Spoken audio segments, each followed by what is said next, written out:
If you don't recognize the faces of Abigail Spanberger and Yesli Vega, you might be living under a rock. Both are all over TV with ads for or against. Spanberger is accused of being a reckless tax and spend liberal, and Vega a far-right extremist who allegedly believes women can't get pregnant by rape. The candidates, both of whom come from law enforcement, admit the race has gotten ugly. Politics overall has become very divisive, and in our race I am focused on telling people what it is I've been able to do, what it is I've delivered for the people of the 7th District of Virginia. I'm reminding people and making sure people know that I'm the most bipartisan member of the Virginia delegation.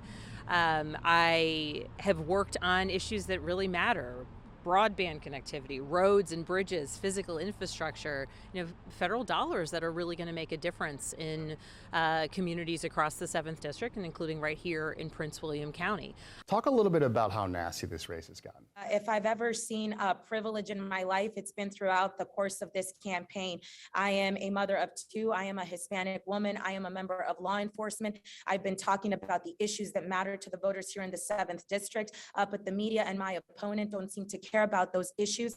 But I am confident that on November 8th, voters are going to send a loud message that they want a strong economy. They want a secure border. They want a system that works in regards to holding criminals accountable. The reconfigured district reflects more people of color, especially given Vega's Hispanic heritage. Spanberger isn't taking that for granted either.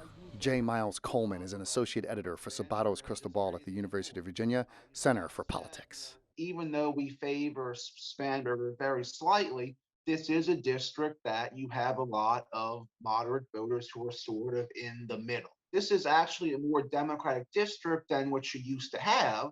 But the other flip side of that is it's more diverse as well. On the Republican side, you see Yesli Vega talking a lot about inflation and sort of those issues that Youngkin had success on last year in terms of education. From Spanberger's perspective, yes, she has tried to cast Vega as extreme on abortion. And she is also trying to frame herself as someone who works across the aisle. Both campaigns have brought in big gun surrogates such as Texas Senator Ted Cruz and Virginia Governor Glenn Youngkin for Vega and New York Representative Hakeem Jeffries and even Republicans for Spanberger.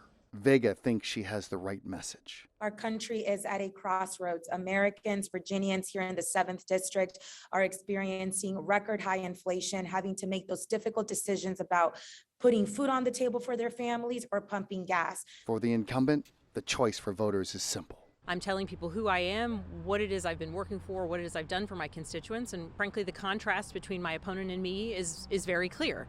And I am trying to make clear the contrasts in policies and plans. I have them. I have legislation that I support.